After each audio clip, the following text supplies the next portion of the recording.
Corona virus की वजह से देश भर में लॉकडाउन है और सामान्य रेल सेवाएं पूरी तरह बंद हैं। लेकिन इस बीच तेलंगाना से झारखंड के बीच एक विशेष रेलगाड़ी चलाई गई। शुक्रवार सवेरे 4:50 पर तेलंगाना के लिंगमपल्ली से एक ट्रेन रवाना हुई जो झारखंड के हटिया तक जाएगी। इस ट्रेन में 1200 प्रवासी मजदूर सवार हैं। आरपीएफ के डीजी के मुताबिक इस रेलगाड़ी में कुल 24 डिब्बे हैं। रेलवे ने अपनी तरफ से इस ट्रेन को लेकर कहा, शुक्रवार सुबह तेलंगाना सरकार की अपील और रेल मंत्रालय के निर्देशों के तहत लिंगमपल्ली से रांची के लिए हटिया तक एक स्पेशल ट्रेन चलाई गई।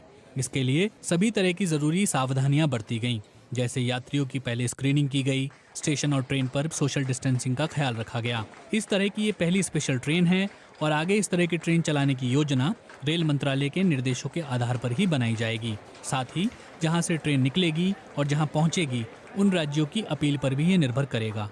केंद्र सरकार ने आपदा प्रबंधन अधिनियम में बदलाव करते हुए राज्यों में फंसे मजदूरों, छात्रों, टूरिस्ट और तीर्थयात्रियों को बसों के जरिए अपने अपने राज्य लौटाने की योजना बनाई थी, लेकिन तब रेल का जिक्र नहीं हुआ था। ऐसे में सवाल उठा कि 1-2 दिन में अचानक क्या बदल गया। दरअसल गृह मंत्रालय के आदेश के तुरंत बाद झारखंड के मुख्यमंत्री हेमंत सोरेन ने प्रेस वार्ता में साफ किया था कि हर राज्य में फंसे मजदूरों, छात्रों, टूरिस्ट और तीर्थयात्रियों को अकेले लाने में उनका राज्य सक्षम नहीं है। उनके पास सीमित संसाधन हैं और ट्रांसपोर्ट कॉरपोरेशन भी नहीं है। अगर हम कहीं से व्यवस्था भी करते हैं तो हमें अपने मजदूरों को लाने में 6 महीने का वक्त लग जाएगा। इस समस्या को लेकर हेमंत सोरेन ने रेल मंत्री पीयूष गोयल से बात की थी और इसकी जानकारी ट्विटर पर भी दी। फिलहाल इस पर रेल मंत्रालय विचार विमर्श कर रहा है कि क्या तेलंगाना और झारखंड की तरह दूसरे राज्यों के बीच भी ट्रेन चलाई जानी चाहिए। अब सवाल ये उठता है कि 1200 लोगों को एक साथ लेकर चलने वाली ट्रेन में सोशल डिस्टेंसिंग का इंतजाम कैसे किया जाएगा। दरअसल ये पूरी ट्रेन 24 कोच की स्लीपर ट्रेन है।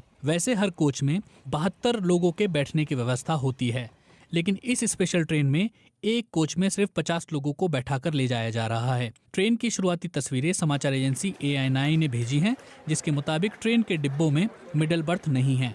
इस ट्रेन को हर स्टेशन पर रुकने की इजाजत भी नहीं दी गई है। ये नॉन स्टॉप ट्रेन है जो सिर्फ ऑपरेशनल हॉल्ट ही लेगी। ट्रेन में पैसेंजर को खाना और पानी सब मुहैया कराया जाएगा। ये ट्रेन बिलासपुर, रायगढ़, झारसुगुड़ा होते हुए हटिया पहुंचेगी। लोगों की सुरक्षा में आरपीएफ के जवानों को तैनात भी किया गया है। वो भी हाथों में दस्ताने और मास्क पहने रहेंगे। झारखंड के हटिया पहुंचने पर सभी पैसेंजर की दोबारा स्क्रीनिंग होगी। जरूरत के हिसाब से पैसेंजर को होम क्वारंटीन या अस्पताल में क्वारंटीन में भेजने की व्यवस्था की जाएगी। राज्य सरकार को इन मजदूरों के रेगुलर चेकअप की व्यवस्था भी करनी होगी। रेल मंत्रालय के सूत्रों के मुताबिक भविष्य में ऐसी और स्पेशल ट्रेन चलाई जाएंगी या नहीं, इस पर फिलहाल विचार विमर्श जारी है। लेकिन छोटी दूरी के लोगों को बसों से लाने ले जाने की बात कही जा रही है और केवल लंबी दूरी में फंसे लोगों के लिए ही राज्य सरकारें अपने अनुरोध रेल मंत्रालय के पास भेज